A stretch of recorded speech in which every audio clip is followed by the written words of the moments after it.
Voilà, bonjour, bienvenue à votre cher ami du 3W Vision Plus. Comme c'est pour moi un grand honneur, plaisir de vous savoir nombreux et connecter à cet grand moment en train de nous suivre. Je dis un grand merci à cette grande équipe technique de Vision Plus. Un grand merci à toi, Dodi Enfant Gata, à la prise de vie. Un grand merci à Hilaire Clark, Nyoka Branda. Un grand merci à Bella Dinganga, Milan Woumela. J'ai dit un grand merci.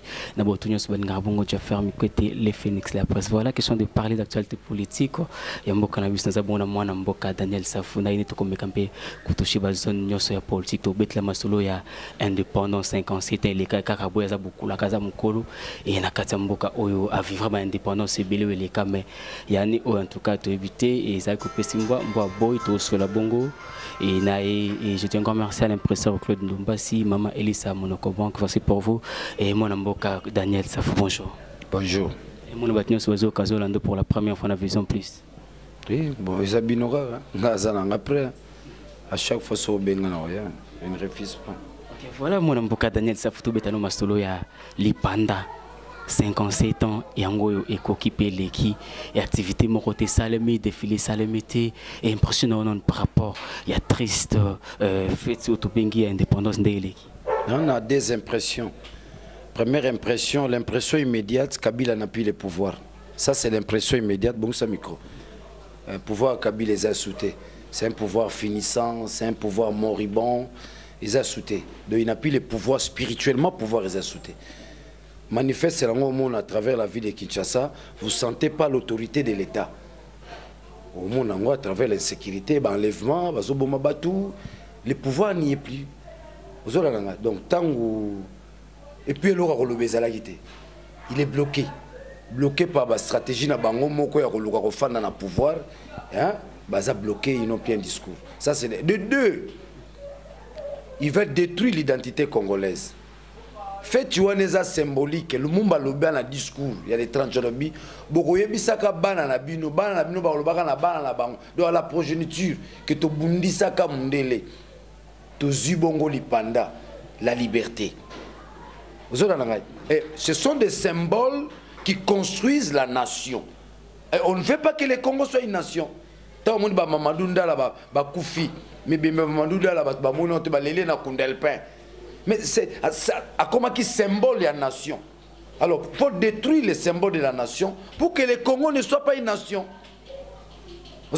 C'est ça la démarche à pouvoir à Afdel.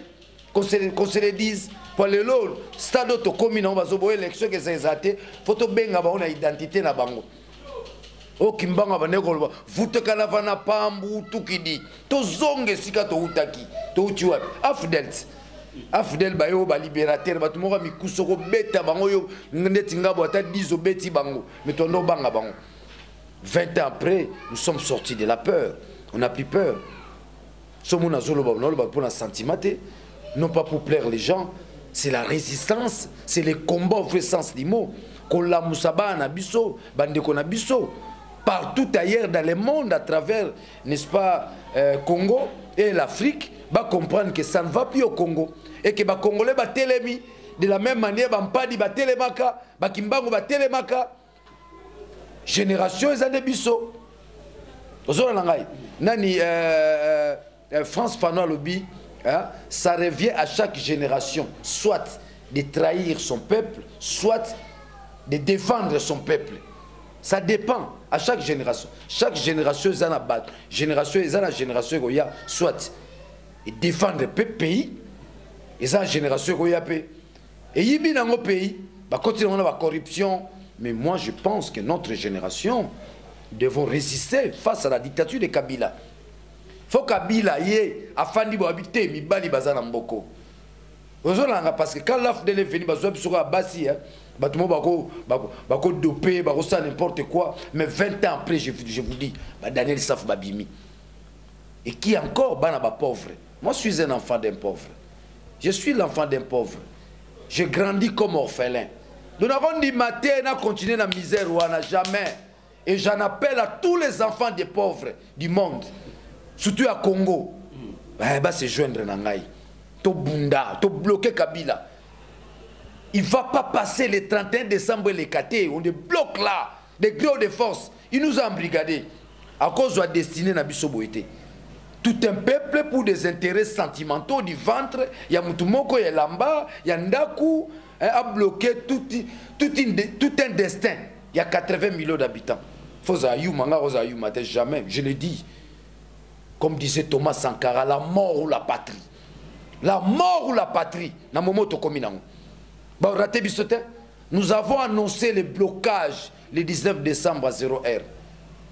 Mais le monde a trouvé que Mboke Fanda Likolo Essence, c'est un patrimoine mondial. Nous sommes Mboko, Congo. Ils sont beaucoup ils ont beaucoup Rwandais, Ougandais, Indiens, Tunisiens, aïe, à Tondisili Boumouna, pendant que les fils du pays bazo bénéficient de leur moté. Nous sommes les fils du pays. Au tout bas le baro ba congolais ba bazoba Mboka na bango ba revivre un spectacle. Rendez-vous le 31. Nous allons démontrer au monde que tout ça va Mibali à solo. La mort ou la patrie, comme disait Thomas Sankara. La mort ou la patrie, ils se trompent de nous. Moni bato ba legana ba TV ba makoloko tambola, ba papitamba, tous ces flatteurs là de Kabila, l'air a sonné.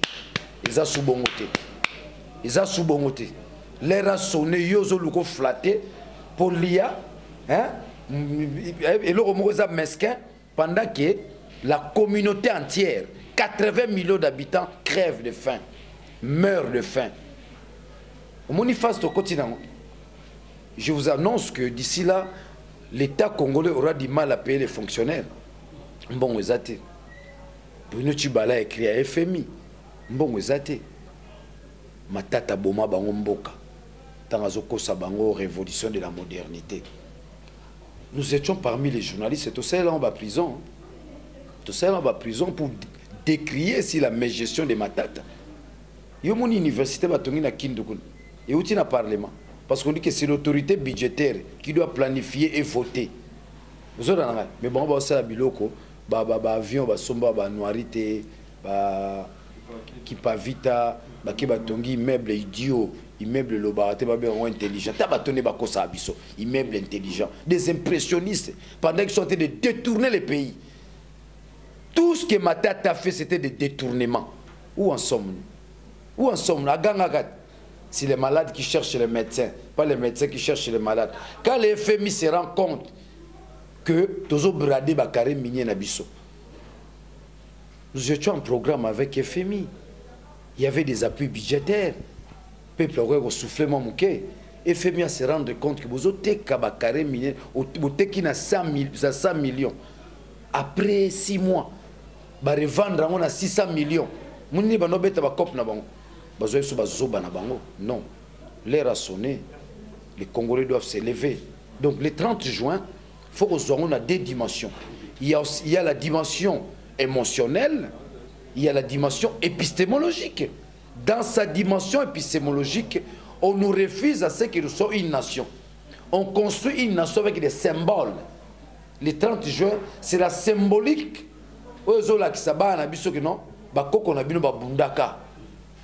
Babundaka pona kozwa bonsomi bongo bonsomi yango bakoko na biso babundaka bino boningi boboma yango bana na biso bayeba yango te. Donc vous voulez détruire l'identité congolaise. C'est ça la mission de ces pouvoirs infidèles. C'est ça la mission, détruire l'identité congolaise, détruire tous les symboles de la nation, et que nous ne sommes pas une nation.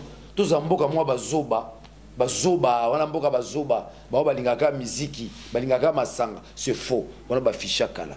Le Congo a une mission prophétique, c'est de se libérer et de libérer l'Afrique. Le 31 décembre, le 31 décembre, ceux qui sont peuple congolais ont chassé Kabila. Le 31 décembre 2017.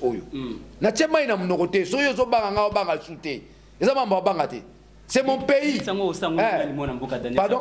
Parce que batou faki batia maboko bango nyoso wana bakomte déjà na ngambo. Ozala kaka yo moko ba makoloko tambola et tous les autres. Oui na ndako na makoloko tamboza ndako. Oui na ndako tala mesa na filmer ndako na filmer na moto ba ndako. Makoloko tamba fana ndako. Ata ba papi tambola ba ndako. Ya? Ozoa na c'est le peuple, l'ensemble du peuple, les lions tranquilles, et sa population. On a battu Pamba, dit mon cher. Ce sont des petits messieurs.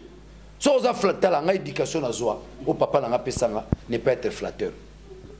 Ne pas être flatteur, le caractère objectif. Na classe na tangi. Nga tangi ya. Na tangi ko le ba makolo tambola na ba papi tamba na maele ko le ba. Na maele de ba diriger wana. Ba tundo nga leki bona maele, ba mende na leki bona maele. Na biso mamaso ata François na lobango le ba. Na leki bona maele nga zo biso. Na leki bona maele na leki bo pen esprit. Esprit ya ki mobali penda bo, vous comprenez? Le muntu na leki bona esprit. Maele ya matata ponyo ta place comme si biso lelo yo moko lobi immeuble intelligent, immeuble lo bakate maele pe kakati. Nga na koti prison pour na matata ponyo. Peut-être yo ebité bino vous ba jeune journaliste. Ko lo baté maele matata ba benga ngona français la ruse. C'est pas l'intelligence. Matata n'était pas intelligent, c'est la ruse. C'était pas un homme intelligent. Mais déjà, nous avons dénoncé ces comportements-là. Nous avons dit, ces messieurs, façon de même la mboka, mboka na publicité, mazo yiba na simanango, ou asali transco, ou asali boy. Non, mboka bakambarango na mobeko likunzi. Que dit la loi si la gestion n'est-ce pas de la cité? Non, oui, ils ont maillé les têtes. Maëlle lokuta, Maëlle a solo les alliés Maëlle, n'est-ce pas?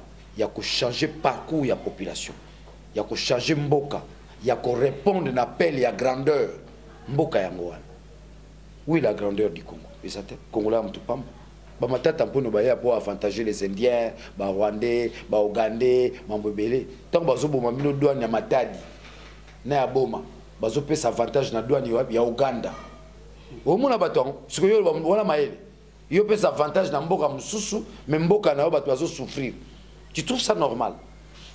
Ils ont bondoki, ils ont normal te. On est encore. À un moment donné, on peut déduire que bazana bombe batambo côté. Bazana bombe batambo côté pour na. Sur tali ba on a comportement na bango. Bana bombe batambo côté. Bisika ba uta to ebate ba ya kaka. Laurent Désiré Kabila mutaya na bango. Il y a le pouvoir de l'AFDEL. C'est un pouvoir que nous allons écraser d'ici le 31 décembre. Qu'on le veuille ou pas, je mets le monde à défi. Je mets le monde à défi. Les Congolais vont démontrer au monde que nous sommes des hommes, de homo sapiens. Nous avons atteint, n'est-ce pas, la capacité de réfléchir et de résoudre nos problèmes. Tout ça là. Dans la communauté internationale a accompagné Bissou trop. Coup de chapeau à la communauté internationale. Ici, je fais allusion à la résolution 2348. Il y a Conseil de sécurité. Coup de chapeau. Mais tout comme ce qu'on a à niveau, hein, hélicoptère en quantité. Moi, je m'offre en holocauste pour la mboka nangai. Ils ont l'engui, mourir pour le pays, la mort ou la patrie. Au moment où Kamunanga Saliwana, Toebaki Nabiso, tout cela qui t'a commandé la phase, Tomé Mabarontina Souka. Aujourd'hui, Nanga et Kabila sont contre Mir, au côté dépasser Mirwanate. Bisona bango to kufa na Mirwana, bango baza bloqué biso betoye, to potani contre Mirwana. Ozona nangai, c'est notre pays de Gonangai. Trop c'est trop. 31 décembre 2017, il y a né au Benga Obi, na Kabila. Mais par quelle voie? Parce que l'élection est à la tête qu'on est là. Je te réponds rapidement de Gonangai. Nous allons actionner l'article 64. Les constituants est clair là-dessus. Sur autant à Ramobeko les constitutions. Les constituants par l'article 64 à l'objet. Ce qui bomoni motomoko te kuke à bateau. Balingi bongo bakamata mboka et comme molia na bango. Et comme nzela na bango ya kotondisa mabumu. L'esprit du constituant dit quoi? Vous devez vous lever comme un seul homme pour benga na batouana. Nous allons actionner l'article 64 qui nous donne pouvoir et puissance. Ya benga na Kabila. L'article 64. Vous avez un journaliste, il faut pas article 64. Donc actionner. Et je vous dis déjà, je suis en train d'actionner l'article 64. Avec pression et maintenance. Ils vont regretter un bon matin. Qu'avons-nous fait pour ce peuple? Tel un niveau bakomeli. Même Nzambo Salabiso, Dieu, vous avez été indifférent à nos problèmes. À part les Congolais au Balinga Kamboka, Banane Soubaza Sima Daniel Saf. Batoubaza Sima Daniel Saf, les enfants des pauvres, la misère et le peuple congolais. On les a maman la capitale à Daniel Saf. Pour Balinga Daniel Saf, vous lié ça pendant 3 jours. Puis ça va au courant. Bongisa Banzela, Tika Kanaï, Tika corruption, Tika bradage à Bakare minier. Tika Kiyanke, le gangstérisme au sommet de l'État. on a Baolinga Daniel Safouté. Tous les peuples opprimés, Karl Marx Aloba, prolétaires du monde, initiez-vous. Toujours actionner article 64. Surtout actionner article 64. Conséquence, l'eschatologie du grand soir, la grande révolution. Et d'ailleurs, on a déjà la stratégie, nous sommes déjà. Stratégie, c'est une affaire de 1 million, 2 millions. Il y a un monnaie bimbe, un condo Tshisekedi, balingarateya. Parce que c'est l'unique recette, ligne 10 millions à Batuna Balabala. Tshisekedi. Un condo Tshisekedi, biso boanya mayele, énergie. Bisko yemoko le maantima, et bimbané ya. Yo moni complication à pouvoir.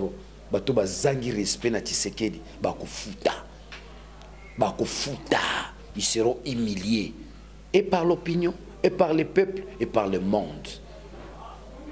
Le corps de Tshisekedi vengera na mboka oyo. Na nyonso asali na mboka oyo, lelo bozongi sera humiliation. Non c'est kabato. Non c'est kabato. Depuis ba discours nyonso toyoka et ti lelo oyo. Peuple congolais mobimba diaspora bazila nini mu peuple nini yasika oyo. Daniel Safoko yana oyo ko changer ba donne. Mon peuple a sikadene sa façon na moko. Le dernier paradigme, la réappropriation du Congo. Ba Kolomboka bazo zomboka na bango yo pekisa bango yo nani. Otemotika te. La réappropriation du Congo. 20 ans après, de Télémi. Bane laka bae. Ndeki mbanga lobaka. Bane laka bakoyaka. Bakobanga mutu te. Bako vivre. Bazala bien. Bakokwe la corruption te. Bisona bane la kangotoye. Bana mpadi, bana kimbangu, bana Tshisekedi, bana Lumumba, bana Kasavubu, bana Mulele. Ozona nangai keba izana ba vie na biso ba bomana na salle des martyrs. Les trois Pentecôtes. Ba bomana. Mobuta banande roboma batona pas côté sa robanga. Le retour des martyrs. Ngongango yango ekoki. Ngongango yango ekoki. Donc eloko bato bazo s'attendre nango toza na dernière phase on azo benga contre mur. Ni bango ni biso. Mutaro le kazatu donc ye Kabila régime ne baza contre mur biso sko tozoya. Somo. Muna mamutu ndambu batu bakatani ndambu ozola nangai la seconde indépendance yango bagarre to koti nango ozola nangai nanga banda kala na benge kamikaze moni lelo mukile pesi biso raison na lobaka ngo soso comme 7000 francs na lobaki yango dollar e komata et que de na 20 na rapidité danger aucune mesure d'encadrement le premier ministre dans les stratosphères. Il ne sait pas par où commencer. Bouton yango appuyé, rien. Aussi sango. Voilà aussi sango et nous avons moi na mboka Daniel Safou et to cité na biso na émission na biso et question tout ya suka na otuna yo et lelo o ba combattre ba commander unité de mesure ya ba politiciens. Soit ba to nyonso bazaka na poser ya kolongola Congo o na misère. Est-ce que balance ya yo na balance ya ba combattant et gina yo eza ko kita eza na niveau nene? Parce que bangonde bakomi ko telemela et puis bangonde bakomi ko soutenir ba visionnaire tout ba révolutionnaire nyonso baza pour ça Congo et puis ba pauvre quand on va s'en sortir na mboka combien zande ya wande wonangai et puis ba mona ba combattant na dernier paradigme on a zo la réappropriation tozana langage na biso. Je te donne par exemple dans les derniers paradigmes où nous parlons de la réappropriation, nous ne parlons pas du combattant, nous parlons de la résistance. Nous résistons face à Kabila. Face à la dictature, face au népotisme, face à l'occupation. C'est ça la résistance. Combat, tu bimé la wapi. Tu gagnes la wapi. Donc, tu as même un langage à Sika. Vous comprenez? Donc, nous venons avec Mambo Sika, langage à Sika, énergie à Sika. Avec le nouveau langage, Kabila Messana, combat, banga abinote. Mais c'est là ce qu'on résistant, c'est résistant. Parce que tout Congolais est résistant. Si vous êtes résistant, à un moment où soit vous êtes flatteur, soit vous êtes côté. Ça, je l'ai dit. Nous avons des Ougandais, les Rwandais, hein, les Burundais qui se disent Congolais. Bah, côté l'administration, il y a une réappropriation du Congo. comme le dernier paradigme sur les plans épistémologiques et scientifiques. Donc, parce que c'est le dernier paradigme, ce paradigme est accompagné aussi de son nouveau langage, notamment les vocabulaires tels que la résistance. Je ne parlais pas du combat, je parle de la résistance au vrai sens du mot. Je crois que Kabila aussi a besoin d'écouter les nouveaux mots qui constituent aussi une nouvelle substance, une nouvelle énergie. Mbonge a jeté, iratete. Surtout rataka les 19 et autour iratete. Parce que Touroyo, nous avons élaboré toute une stratégie pour les résistants. Nous avons la théorie pour nous comprendre rapidement. Hein? Nous nous posons la première question fondamentale. Quel est l'état de la nation? Ça, c'est la question. Et j'aimerais que tout Congolais partout qu'il est, qui se pose cette question. Quel est l'état de la nation? Ça, nous sommes dans la phase scientifique et épistémologique. Tout ça, la agitation, on va combattre la finga qui beauté et comme il comme mutu. So mutu est bien été tika batouba mutu ba mener combat. Il est clair, c'est l'intelligentsia qui doit conduire, n'est-ce pas, la masse. La question est posée. Quel est l'état de la nation? La réponse est simple. C'est un état fantôme. C'est un état fantôme. C'est quoi un état fantôme?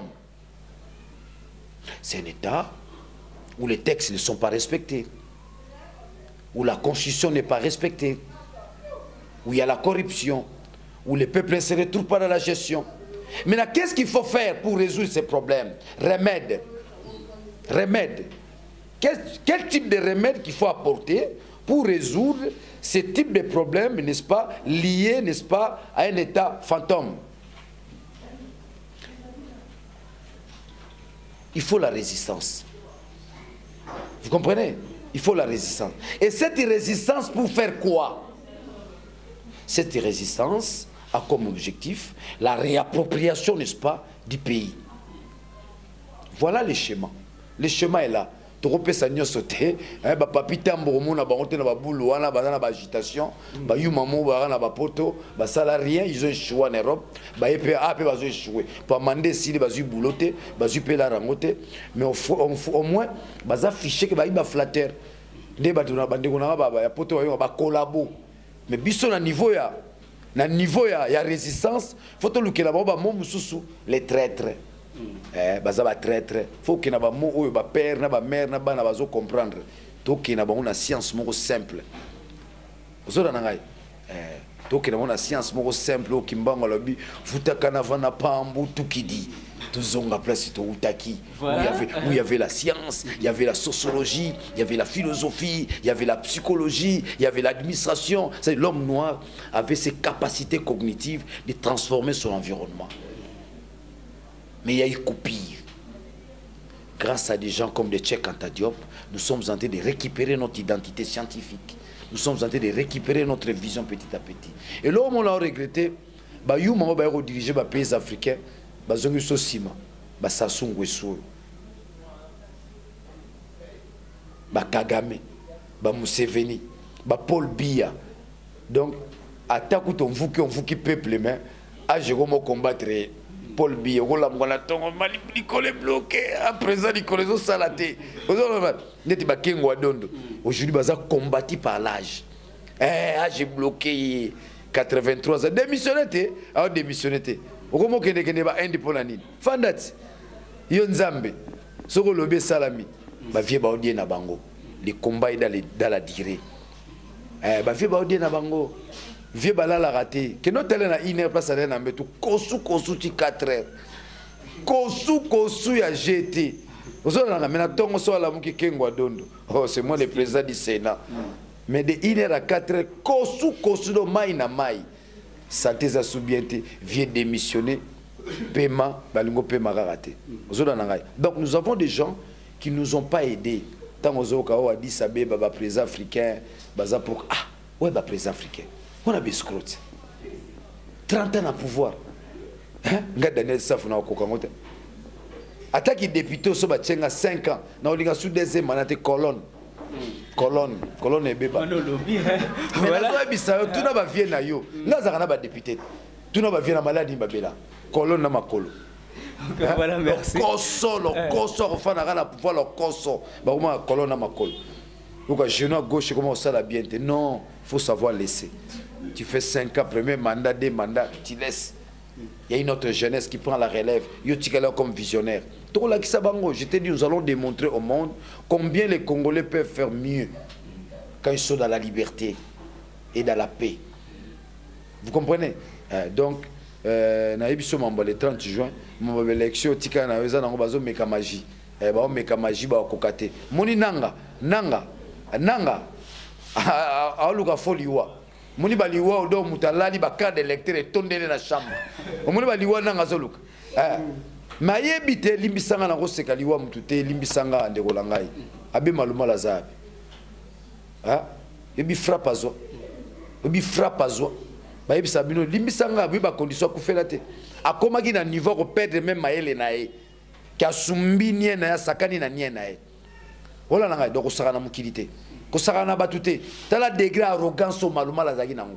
Azabi. Il est dans le monde d'Akhenaton.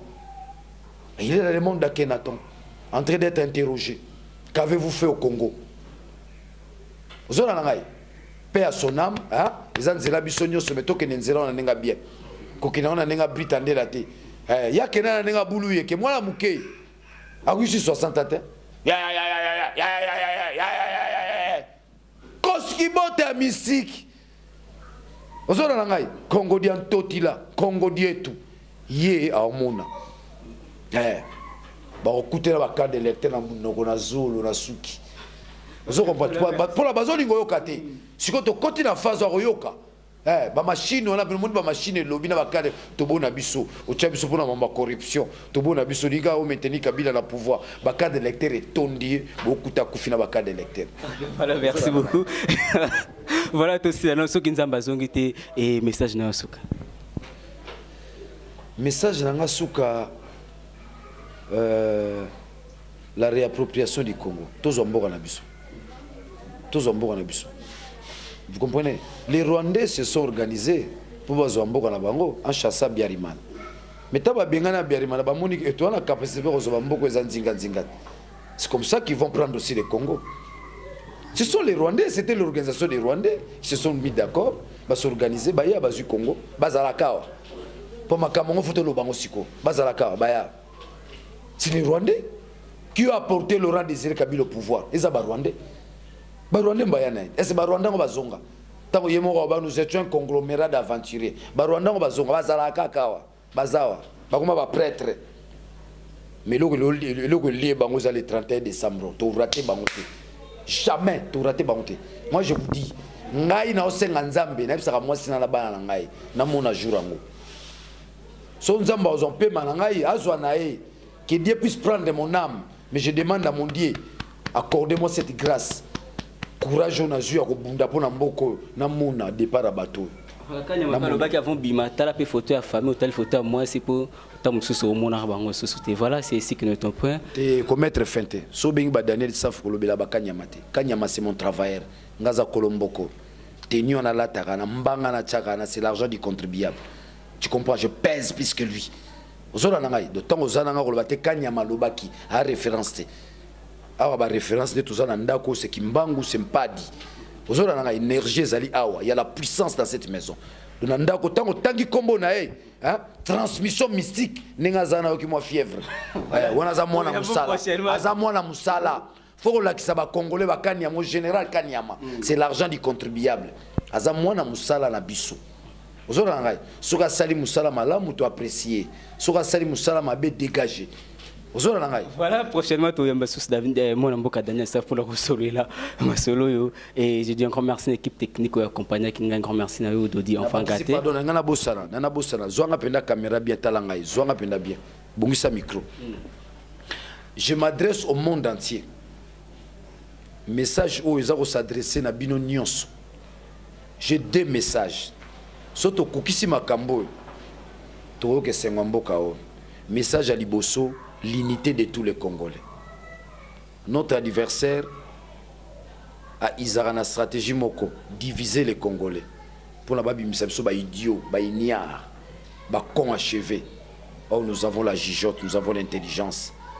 Nos ancêtres ont démontré qu'ils étaient intelligents. Ici j'entends par ancêtre. Lumumba. Ici, j'entends par ancêtre Kimbangu, Kasavubu, Lumumba, Tshisekedi wa Mulumba, Thomas Sankara, Nelson Mandela, tous ceux qui ont milité pour la liberté de l'homme en tant que tel, surtout l'homme noir. L'unité. L'unité.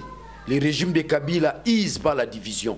Yango tozo fanda kakaboye, kombe zo umela, ezo umela. Maintenant, nous sommes partis du combat à la résistance. Deuxième chose, tout se mobiliser autour de l'argent. Dans le but que mbongo on a boutin de l'anga Daniel Saf. Tout créer caisse commune, caisse mbongo ezali. Ceux qui Kabila ko gagner kabiso, tout reconnaître azo gagner biso jusque là. Tout reconnaître. Pour tout vaincre mutu, pour tout gagner, faut tout reconnaître nanu que non a gagner biso na mibu nyoso eleki. Biso skoto luka ko gagner. J'en appelle au monde entier, notamment à la diaspora. Boussa la chaîne à solidarité. Moi mpate ezala. Congo tozo bunda bitumba mpate ezalité. C'est comme ça qu'on est tenté de corrompre tous vos leaders. À chaque fois, si on va avancer, talissier soupe, amélie soupe. J'en appelle à une mobilisation financière. Je sais qu'il y a la mobilisation sociologique. De par le monde, nous tenons ça comme un souci en Bokaï. Mais nous avons une mobilisation financière. Ce qui te sali, en moment pas tes alliés. Na bandeko bazo bunda. Mbalo tonto chamaele na nzela. Comment résister? Ce qui va beti masasi. Et là qu'on y est sengli bosala. Et zalakate ba beti masasi to kimi. Ah ba fandi na bango ba tonginda ko étage. Ba tondisi mabumwe, ba meli soupe, ba meli soupe hippopotame, ba fandi ba zoba. Nous allons rester dans ce pays. Ouais.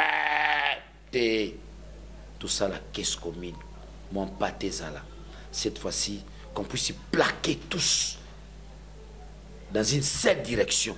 Soko yoki Congolais fini muningane Congolais. Botele me la chaîne wana. Botele me la mutuana. Soko na Belgique bo lukaye, na France bo lukaye, bo gangela ye. Bo ba yo bitumbe commune siko ko finga muningano de susute. Non. Totala moto to tcheli boso Félix Tshisekedi. To kumbaye parce que dans une résistance, quand il n'y a pas un leadership, on peut vous engloutir. To talaye, to kengelaye, to tindike liboso, to zingaye.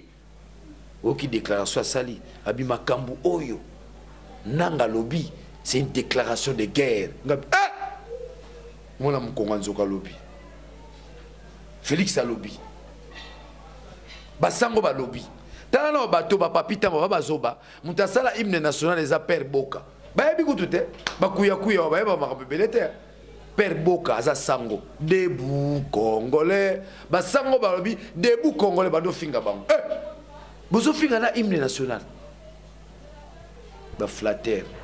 Sikoyo tala soni, bino bo finga ba sango, mukonzi na bino otadi sabeba ake omona ba sango. Donc les messages on atinde les bino to bunda bitumba ya pasité kanyaka soke zalité bokolonga bitumba na bina ote bino baimboka boyokana na mayele sika bozali biso mo mayele tozobuna na mayele na biso na mikolo ya to koyebisa bino mais bino bisika bozali botelema l'unité du pays otuninga motuna diaspora faut ba respecter biso les résistants internes ba makambo zande awa yo ngaso lié frites oye na matonge na prison do ganga Kabila falongwa yakasake makambo za yo mezande awa awa nde yule zoye bomai yule ba on ne yule zate to si c'est à toi prochainement pour le recevoir il m'a salué un bon bien un grand merci na Dodi enfant gâté na prise de vie merci beaucoup tout ce qui sera na vie na ngai Thomas Sankara la patrie ou la mort. La patrie ou la mort, toute place à Zali, tout ce qui est mboge kendete, et kendepete. Muninga bana langa baebi, nebisa bana langa ono monde toza, afdel mtanyonga abiso. Pouvoir d'occupation. Zona nanga. Ok, voilà. Dali, pesa combat, poste no ka yara. Pesa poste no kamere, au moins langa et fils aîné. Pesa poste le poste no de kamere. Kamere wa kanishugize. Oyoki. Moi, je vais poster non là-bas, je vais éviter. Voilà, merci à Dodi Enfant Gâté, la prise de vie. Merci beaucoup. Hilaire Clark Nyoka, merci beaucoup. Nabela Dinganga Mila, merci beaucoup au coordinateur de Congo France, Raphaël Walokoko, le président de l'Union des journalistes du web, et puis Simbo Tebo, on a boss José Didi Pumba, et l'impresseur Claude Nobas, on va tous sur le Nabon, tu as fermé les Phoenix.